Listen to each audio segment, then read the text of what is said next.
Today we're going to compare the Cybex Koya and the Bugaboo Butterfly, two premium-priced ultra compacts, both from popular brands, that are currently vying for their little piece of the pie in the summer travel market.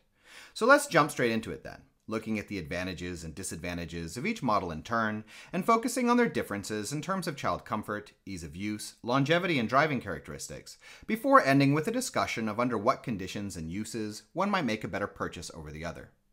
And starting off with the Koya, the model clocks in at 6.6 kilos and folds down to a cabin luggage acceptable 18 by 44 by 52 centimeters. It can carry 22 kilos in the seat and 5 kilos in the underslung shopping basket.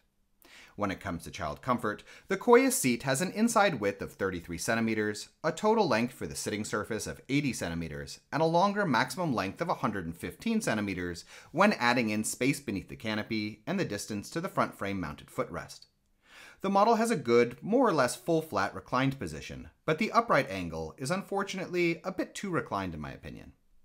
As far as other aspects of the seat go, the canopy is extendable and provides decent sun coverage, though there's unfortunately no flap to cover the mesh panel in the extended section, and the leg rest is too short and weak for much use past the first 8 to 12 months or so.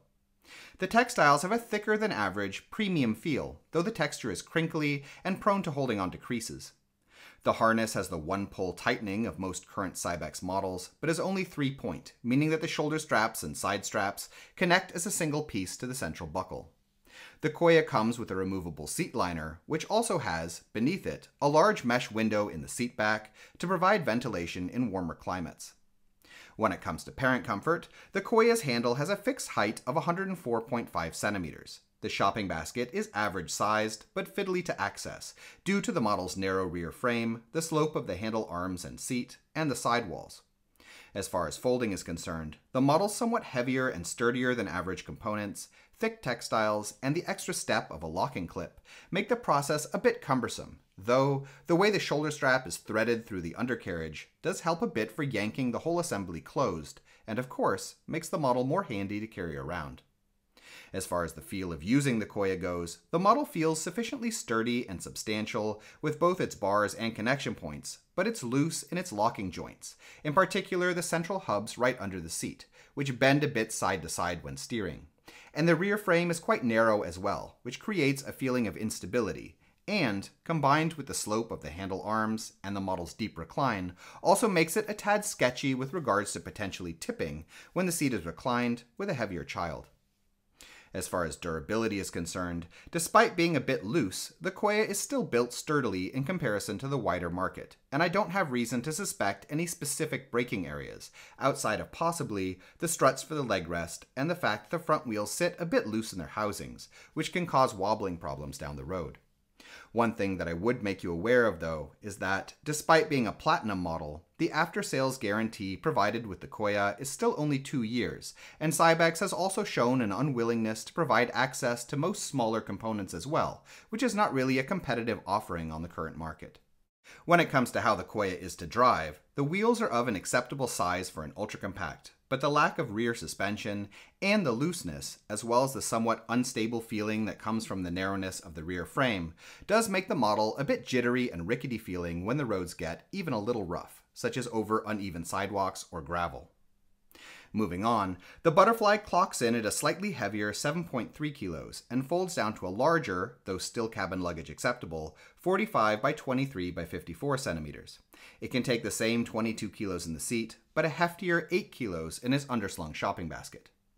Looking at child comfort, the Butterfly seat is only 1 centimeter wider than the Koya's, but a lot longer, with a sitting surface of 110 centimeters that includes roughly 10 centimeters more length in the backboard, as well as an additional 10 centimeters more length with its much stronger leg rest.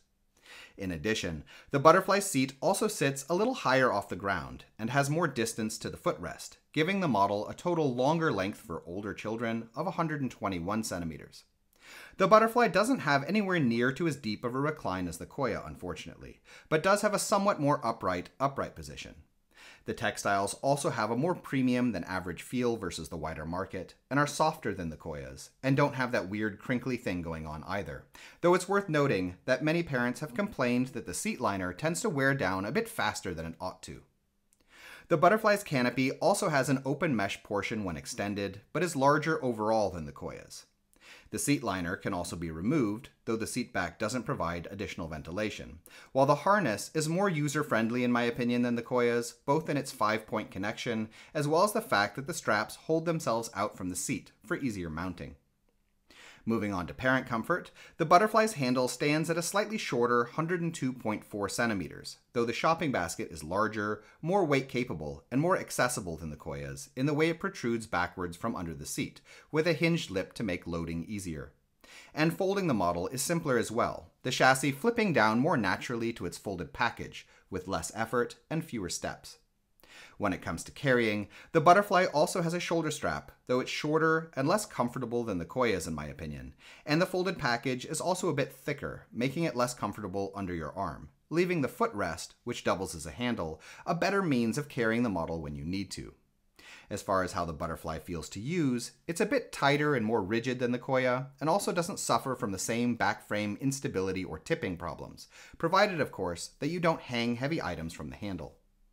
As far as durability is concerned, the Butterfly is a bit tighter in its connection points, has simpler internal mechanisms with its folding system, having a 1 as opposed to 2-stage fold, and doesn't suffer from the same leg rest weaknesses as the Koya.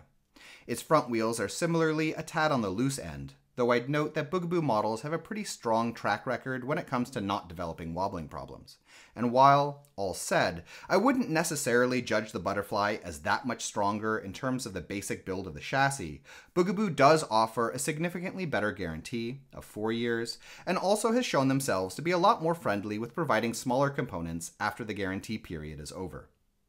When it comes to driving, again, the Butterfly feels quite sturdy to use, not loose or rickety like the Koya, and it also has at least some degree of rear frame suspension. But the smaller size of the front wheels means that it will also feel uncomfortable to use on anything other than smoother terrain such as well-maintained pavement, indoor environments, and so on.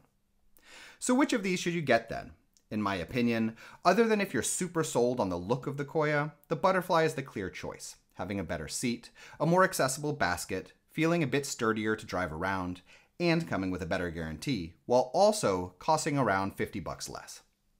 In any case, we hope you found this video interesting, and if you did, please subscribe, as this sort of support really helps us to continue making videos in the future. If you'd like to know more about either of these models, we have standalone reviews that go into a lot more detail, and links have been added in the description. In addition, if you're currently shopping for a stroller, we have a buyer's guide on our Patreon page which lists a wide range of models that we recommend, with a lot of technical and lifestyle related information. You can find it by following the link in the description as well. Thank you.